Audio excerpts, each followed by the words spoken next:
یہ تو آپ اس طرح اس کو یہ بھی نہیں کہہ سکتے کہ اس میں شراب بھی نئی نہیں ہے، بوتل بھی نئی نہیں ہے. عام طور پہ یہ ہوتا ہے کہ پرانی شراب نئی بوتل میں ڈال کے بیچی جاتی ہے. اس بار نہ شراب نئی ہے، نہ بوتل نئی ہے، کچھ بھی نیا نہیں ہے. اب یہ کیوں کیا جا رہا ہے؟ سوال یہ ہے. اس وقت پاکستان کے اندر 18ویں ترمیم کے ذریعے صوبے تھوڑے بااختیار ہو گئے. آپ نے دیکھا کہ معدنیات کو لے کر چیزیں ہونی تھی، لیکن خیبر پختونخوا صوبے نے آج کے دن تک معدنیات کا بل پاس نہیں کیا. نمبر 1. نمبر 2، آپ کو یاد ہوگا نہروں والے معاملے کے اوپر سندھ میں بہت زیادہ احتجاج ہوا اور پھر وہ مشترکہ مفادات کونسل میں چلا گیا اور یہ کہا گیا کہ مشترکہ مفادات کونسل نے کہ ابھی اس کو ہم ایڈجرن کر دیتے ہیں، پاز کر دیتے ہیں. یہ دوسری شکست تھی.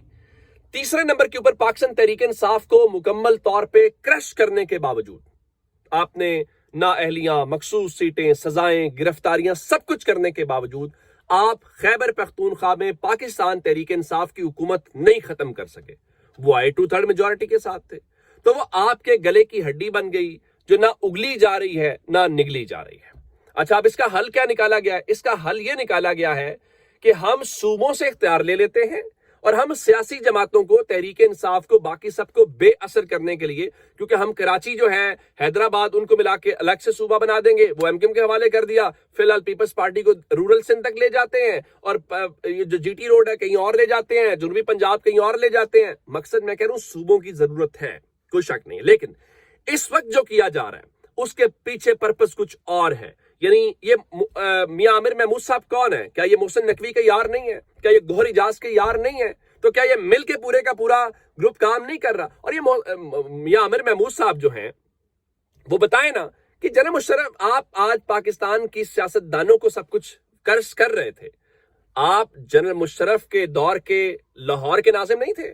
اور میں آپ کو ایک اور بات بتاؤں، اگر صورتحال اور آج پھر ان کو تمام میڈیا چینلز کے اوپر اتنی کوریج کیوں دی جا رہی تھی؟ کیوں کوریج دی جا رہی تھی؟ دنیا نیوز لائیو دکھاتا رہا، نیو دکھاتا رہا، سٹی 42 جو محسن نقوی وہ سب لائیو دکھاتے رہے. کیوں؟ یہ نیریٹو آپ کو صوبوں کے نام کے اوپر بیچا جائے گا، لیکن یہ پاکستان کی فیڈریشن کو، میں آپ کو ایک بات بتاؤں، پرابلم کیا ہے؟ کسی ملک میں آپ ایک گورنمنٹ کی بنیاد پہ فیڈرل چل سکتے ہیں. پاکستان ایک فیڈریشن ہے، کمپلیکس فیڈریشن ہے. ہمارے ہاں بلوچستان میں آلریڈی مسائل ہیں. آپ جب یہ کریں گے تو پھر ہمارے پاس چیزیں، وہ آلریڈی لوگ یہ سمجھتے ہیں کہ ہمارا سسٹم میں سٹیک نہیں ہے یا ہمارے ساتھ پرابلمز ہیں. تو جب آپ اس قسم کی حرکتیں کریں گے تو لوگ کہیں گے تو میں تو کچھ کر ہی نہیں سکتا. لوگ تو پہلے کہہ رہے ہیں ہمارے ووٹ سے کچھ نہیں ہوتا. تو جب ان کو یہ لگے گا کہ آپ یہ سب کچھ کر رہے ہیں اور جب آپ کا دل ہوگا، آپ کو لگے گا پنجاب جو ہے وہ ہمارے کنٹرول سے باہر ہو رہا ہے، تو آپ پنجاب کو اور حصوں میں ڈیوائیڈ کر دیں گے. آپ کو لگے گا آپ خیبر تو یہ ایک نیا تماشا ملک میں لگایا جا رہا ہے. لیکن اس کے بیچ میں کیا ہے؟ اس کے بیچ میں یہ جو 27ویں آئینی ترمیم ہے اس کا ڈول ڈالا جا رہا ہے اور حکومت جو مرضی کہتی رہے. آج ایون میں آپ کو یہ بتاؤں کہ کامران مرتضیٰ صاحب کہہ رہے تھے کہ وزیر خارجہ اور وزیر قانون کی باتوں میں صداقت نہیں ہے. حکومت اور ان کے ساتھ جو لوگ ہیں غلط چکروں میں ہے. لگتا ہے کہ اکتوبر، نومبر، دسمبر میں یہ 27ویں ترمیم لانا چاہتے ہیں. اور یہ کیوں لے کے آئیں گے میں آپ کو یہ بتا دیتا ہوں. پہلے مسئلہ ہوتا تھا کہ عدالتوں سے کوئی چیز ہٹ جائے گی، عدالتیں اڑا دیں گی. بھائی انہوں نے عدالتیں 26ویں آئینی ترمیم کے ذریعے اپنے کنٹرول میں لے لی ہیں. اب آئینی بینچ سے ہونا ہے تو جسٹس زمین الدین خان اڑائیں گے اس چیز کو.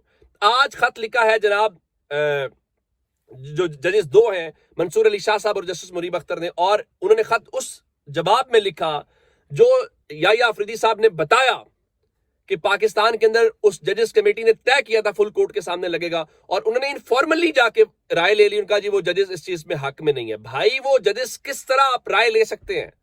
یا تو آپ ایڈمنسٹریٹو بنیاد پہ فل کورٹ میٹنگ بلا لیتے، یا وہ ججز جو بات کر رہے ہیں کہ آپ فل کورٹ کے سامنے کیس لگا لیتے، فل کورٹ فیصلہ کر لیتی تھی، ہمارے سامنے قابل سماعت ہی نہیں، یعنی بینچ کے سامنے چلا جاتا.